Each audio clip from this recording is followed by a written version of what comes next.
We continue now at the top of Daf Aleph in Mesechet Yevamos. This is Yevamos Daf 105a. The Gemara here is continuing a brisa. The brisa says, let's say that she does chalitza, but she doesn't do rakaka v'lo kara. She doesn't do the spitting, and she doesn't recite the proper phrases. So chalitza so kashera. So in such a situation, her chalitza is still kosher according to the brisa.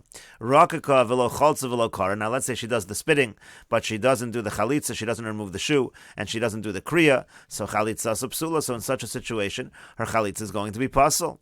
Kara v'lo rakaka v'lo chalza. Now if she recites the proper phrases, but she does not do the spitting and she doesn't remove the shoe, ein kan beis mechush, then it's as if she did nothing at all. Rashi over here says, rakaka v'lo chalza v'lo kara chalitza psula. Again, let's say she did the spitting, but she didn't do the chalitza or the kriya, then it's puzzle, and it means to say, uposalta ala achin. What that means to say, it's puzzle, but it is effective enough that it creates a psul that she cannot do yibum with the brothers. Like we're going to explain.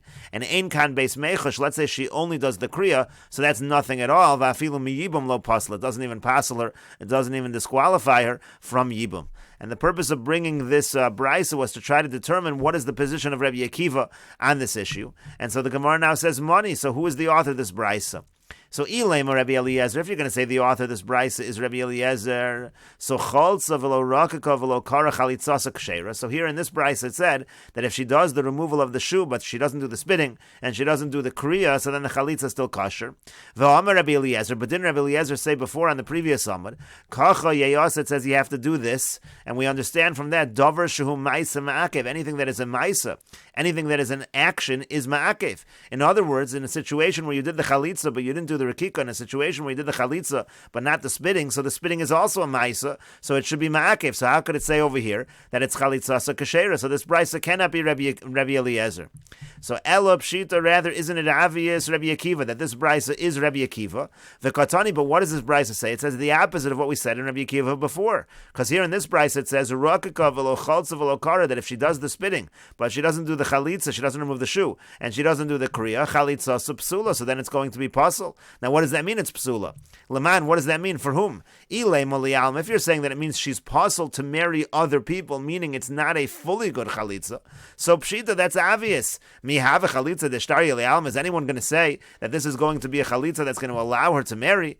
Elalav, rather, is it not talking la'achin? What it means to say it's psula, it means to say that it disqualifies her to the brothers. Shma mina. So you see from here again, Rabbi Akiva seems not like what we said before. It seems, according to Rabbi Akiva over here, that it is going to disqualify her from the brothers. And Rashi over here says, Ilema, if you're going to say again that the brisa simply means she can't marry other people, it's not a good chalitza, dola mishtarya boli almash, again, she can't marry outside of the family, so pshita, so that's obvious.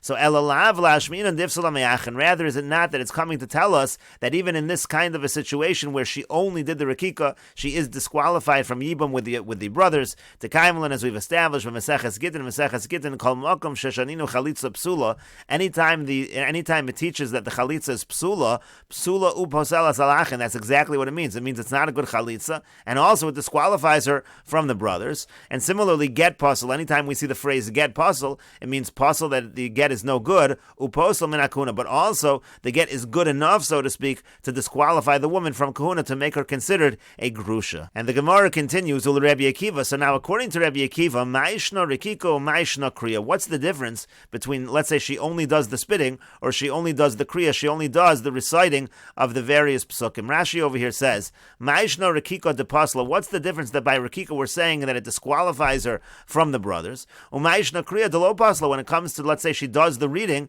so then that does not disqualify her from the brothers. The katani ein kan beis mechush, because by the kriya it says there's no concern whatsoever, it's like nothing happened. Hoel v'tarvayu l'didei lo kama akvi. And the question is specifically according to Rabbi Akiva, because Rabbi Akiva is saying both of these things are not going to be ma'akev. So if they're both not ma'akev, why is it that suddenly we say by the rakika it disqualifies her from the brothers, but by the kriya it does not disqualify her from the brothers? And so the Gemara answers, Kriya di'isa bein betchila bein besof. When it comes to Kriya, that is something that happens both at the beginning of the process of Chalitza and at the end of the process. So lo michlefalei. So therefore, no one's going to get confused. Rashi will explain in a moment. Rekika, but when it comes to the spitting, the betchila lesa, you never do that at the beginning of the Chalitza ceremony. Ulevasof isa, but at the end of the ceremony, that's specifically when you do the Rekika, that's when you do the spitting. So michlefalei. So people are going to get confused in terms of what exactly happened when they see the woman spitting. The And then that confusion is going to cause that in the future people will allow a chalutza to do yibam with the brothers. Rashi over here explains. Kriya bein kodem chalitza. By the kriya, there's something to read or there's something to recite before the chalitza, meaning at the beginning of the process. Me'ein yevami, that's the phrase or the pasuk of me'ein yevami. Bein la'achar chalitza, and also there's another phrase that's recited afterwards of kacha yeyasa. So you have two different phrases. So inami amrinon tesiyavim. So if you're going to say by kriya that she's allowed to still do yivam, she's not disqualified from the brothers. So lo mechlef inshi bechalutza. No one's going to get confused and say, oh, you see over here she did chalitza, and a chalitza is allowed to marry the brothers. The lesser lememar hach basar chalitza is yavim, because people might end up coming to think incorrectly that she did a chalitza and she's doing yibum, because people aren't going to say that. The amri hach kriya de mekame chalitza havai. People will say, no, she just did the kriya at the very beginning of the process, and she never finished the process. She never did chalitza. Aval rikika, but when it comes to spitting, the lesser elabasar chalitza, spitting only exists at the end of the chalitza ceremony. So michlef inchi. So people are going to get confused. V'yomru hach mideragika vaday chotz laberesha. People, when they see her spitting, they'll just assume she must be at the end of the process. She's a full chalutza. And then they'll see that nevertheless she's doing yibum. So vasi lemishri chalutza liachin, and then they're going to come to get confused, and they're going to permit a chalutza liachin. So it's just a technical problem that the Rabbanan have a concern when it comes to a woman who's just doing the spitting, but they don't have the same concern when it comes to kriya. And the Gemara continues, V'ika di'amri, and there are those who have a different version of the Gemara we had before. The Gemara it began with a message that was sent to the father of Shmuel, and here they have a slightly different message that was sent to the father of Shmuel. Hachi shalchulei. Here's what they sent to the father of Shmuel. Yevama sherakaka tachlotz. Let's say the Yevama, she does the rikika, she does the spitting, so then she should do the chalitza, and it means to say that she did it out of order. She did the spitting first, when really, like we just said, it's supposed to go at the end of the ceremony. And the message was she doesn't need to do the spitting another time. That was actually the message that was received by the father of Shmuel. And the Gemara continues, there was a Yevama that came before Rabbi Ami. Rabbi Abba bar Mamel came, and Rabbi Abba bar Mamel was sitting in front of him. Then what happened was she did the rakika, she spit before the chalitza, before the removal of the shoe. So Amar le Rabbi Ami said, Chalutz la, do the chalitza. V'shari la tigra. Rashi over here says, V'shari la tigra, meaning to say, Kalamar pater v'shalchenami bezdin. He said it's pater, this is good enough, and he sent her from Bezdin. And so the Gemara continues, Amar le Rabbi Abba. So Rabbi Abba said back to him, he said back to Rabbi Ami, V'aba'inon meirak, but doesn't she need to spit? And so he answered, Harakakala, no, she already did the spitting, she did it beforehand. So the Gemara says, V'teirakom abakach. So he asked him, so let her spit again, that way she'll do it in the proper order. What would be so bad if she did the spitting one more time? And so to that he said, Nafik minei chorbano, if we require her to do the spitting again, so then it could cause a problem in halach in the future.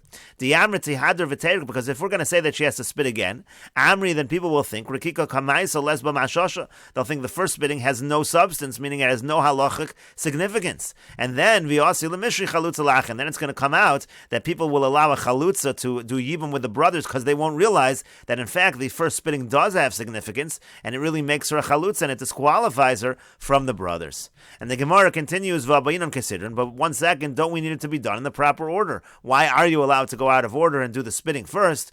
And the Gemara says, kesidron lo ma'akva, that doing it in the proper order is not required. It's not an absolute requirement. It doesn't make the chalitza considered to be improper. And the Gemara continues, Hu savar dechuya kamarchile. Now he thought that he was just pushing him off, saying that the order is not ma'akev, but in fact there's a source for this. Nafak duk ve'eshkach, he went out, he searched, and he found the following brisa, the Tanyas we learned in a brisa. Bein shehiktim chalitza l'rakika, whether the removal of the shoe is before the spitting. Bein shehiktim rakika l'chalitza, or whether the spitting is before the removal of the shoe. Masha asa, whatever happened, meaning to say, again, the Seder is not ma'akev. And the Gemara continues, Levi nafak l'kiryasa. Levi went out to the villages. Bo mina, they asked him the following questions. Gidemes ma'usha tachlotz. What if you have a situation of a woman, she doesn't have hands? Is she allowed to do the chalitza, meaning to say she'll remove the shoe with her teeth? Yevamos sherakaka dam mahu. Let's say the Yevama spits, but she spits out blood. What would be the halacha in that situation? And the last question they asked him was from a pasuk in Sefer Daniel. The pasuk says, Aval agid l'ches haroshim b'chsav emes. I'm going to tell you what is inscribed in the writing of truth. Mechlal di'ika ksav she'eno emes. Does that imply that there's some kind of ksav, there's some kind of writing in Shamayim that isn't truth? And so the Gemara says, Lo have biyadei, Levi did not have the answers to these questions with him. So Asa Shal Bei Midrasha, so he went to the Beis Medrash and he asked these questions. So Amrulei, so they said to him, Miksiv v'cholza biyad, does it say that she has to do the chalitza with her hand? She can remove the shoe even with her teeth, that should be fine. Umiksiv v'yarka rok, does it say that she has to spit, and that which comes out has to be rok, has to be spit? So therefore, again, it's fine if blood comes out as well. Now the pasuk which says that I'm going to tell you that which is inscribed in the writing of truth. So the question was, is there a writing in Shamayim that is not truth? And there also, lokash, it's not difficult. Kan b'gzardin sheyeshimo shvua. In one case, we're talking about a decree from Shamayim that there's an oath that accompanies that decree. That's going to be considered emes. And kan b'gzardin she'enimo shvua. But if you have a gzardin that doesn't have an oath with it, so then that's not considered emes, meaning to say it doesn't necessarily have to be fulfilled exactly as the gzar din declared. In other words, if the conditions change, then it's possible that such a gzar din that doesn't have a shvua is going to be cancelled. And we'll take a look at Rashi over here. Rashi says, Miksiv v'yarka rok, does it say that she has to spit out the rok, till have mashma, to lo yehei sham ela rok? That would be mashma, that would imply, says Rashi, that the only thing that she spits out is rok. V'yarka stomach siv, no, it just says v'yarka, v'afilu rok v'davar acher, even if it's rok and mixed with something else. So here also, when she's spitting out blood, there must be a little bit of rok over there, and therefore it would be effective. And Rashi continues, B'chsav emes, again now according to this answer that we gave, that if it has a shavua with it, then it's emes. What that means to say is, Sha'akadosh Baruch Hu ma'amito mekaimo. It means that HaKadosh Baruch Hu is for sure going to fulfill it. It will not be cancelled. Ve'eno chozer mevalo. It's not going to be nullified. And the Gemara continues, Rav Shmuel Barami, this follows what Rav Shmuel Barami said. Yamar Rav Shmuel Barami, Yamar Rav Yonasan, because Rav Shmuel Barami said in the name of Rav Yonasan, Minayin l'gzardin sheyeshimo shvua she'eno miskareya. How do you know that if you have a gzardin that has accompanying it, it has an oath, so it's not going to be torn up, it's not going to be cancelled? Shenemar, like the pasuk says, L'chein nishba'ati leveiseli mischaper avon beiseli bezevach uvemincha ad olam. So he takes this oath that again this sin of the house of Eli is never going to be forgiven. And the Gemara continues, Amar Rabba says, bezevach uvemincha eno mischaper. This pasuk over here that talks about the fact that the sin of the house of Eli is never going to be forgiven. It says it's not going to be forgiven with the bringing of zevach and mincha, the bringing of karbonos. Aval mischaper ubedivrei Torah, but it is going to be forgiven with the learning of Torah. Abaya says bezevach uvemincha eno miskaper. It's not going to be atoned for with zevach and mincha. Aval mischaper begmilas chasadim, but it will be atoned for if a person does acts of kindness.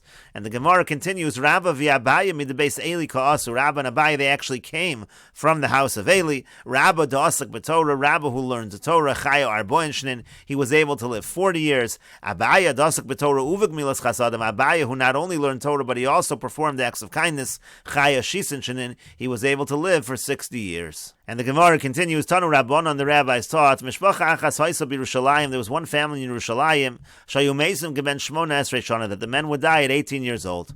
Bo v'hodias Rabbi Yochanan ben Zakkai, so they went and they let Rabbi Yochanan ben Zakkai know about this.